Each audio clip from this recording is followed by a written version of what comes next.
corpo humano lhe foi dado para um grande propósito: realizar o Senhor dentro de você. Aprenda como usar o corpo, os sentidos, o intelecto, a mente, a fim de alcançar a meta e marchar em frente. Sai Baba, Om Sai Ram, Om Cristo Om. E chegamos ao sábado, o dia de abrirmos o nosso livro de histórias, o grande livro de histórias. Nós estávamos contando já alguns sábados as histórias dos nossos irmãos indígenas. Vocês verão no fundo, enquanto eu estiver em off, uma série de imagens extraídas deste livro, Requiem para os Mortos, de Felicitas, uma bailarina que viveu no meio dos índios, correu às Américas, levantando a cultura indígena. Verão este livro escrito por Daniel Munduruku, que foi sacerdote salesiano, depois casou-se, é professor, educador, e é um livro muito interessante.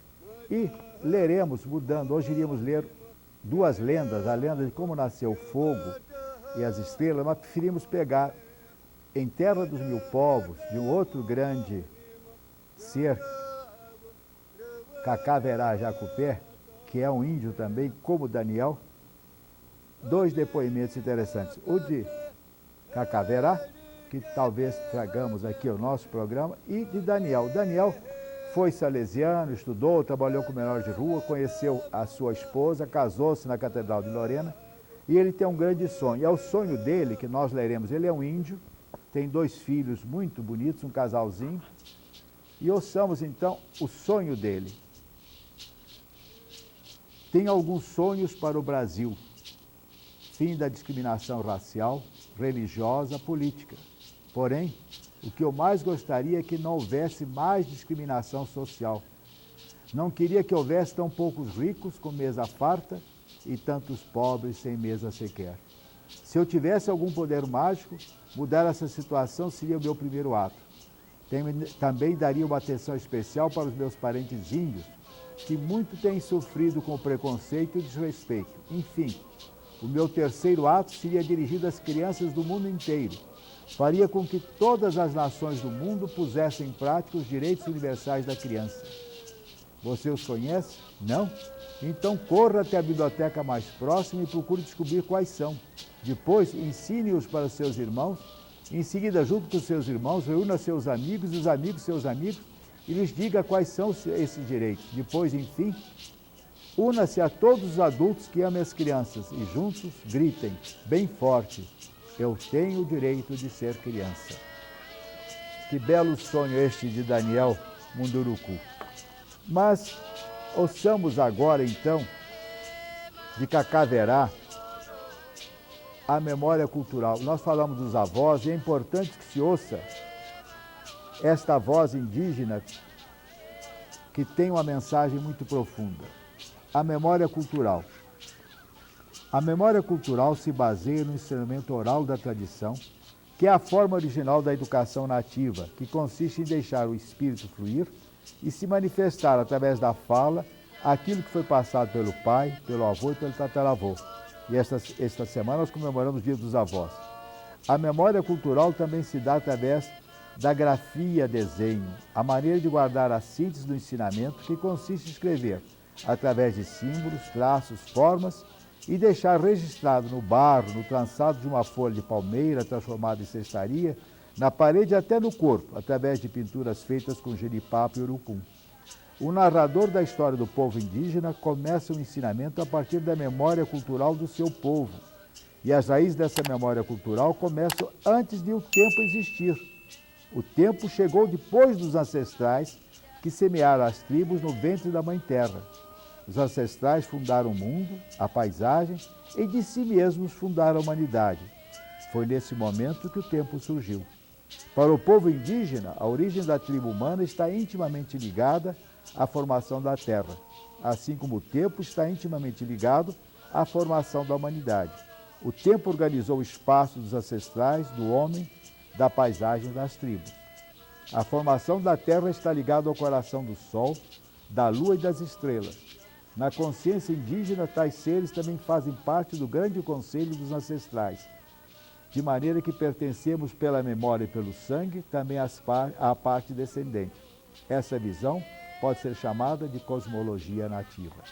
Na Índia também se pensa muito parecido. Agora ouçamos Kakavirá falando sobre a importância dos ancestrais.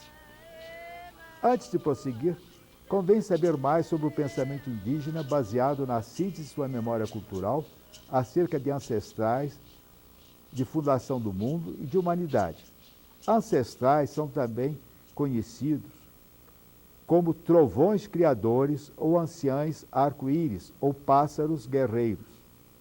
As nomeações variam de povo para povo e dependem também da época dos ciclos imemoriais em que se ergueram. Mas, em essência, os 4 principais troncos culturais nativos, Tupi, Aruac, Carib e Gê, trazem essa definição como parte do que poderíamos chamar de filosofia indígena, segundo a qual, dentre os trovões criadores, há os que são encarregados de criar mundos e os incumbidos de criar humanidades. Fazem parte do poder criador dos ancestrais primeiros o sol, a lua, o arco-íris, a terra, a água, o fogo e o ar, regidos por Jacairá, Carai, Ru, Ete, Tupã, Namandu, e estes, por sua vez, colaboram para gestar a tribo humana. Para o povo indígena, a natureza não atua mecanicamente dentro da Mãe Terra. Cada nação ou clã guarda em sua memória cultural a sua ascendência dentro do reino da natureza de acordo com o pensamento de ancestralidade. Guarda a memória dos pais e da interação desses, ou como dizem, do namoro dos pais trovões com a Mãe Terra.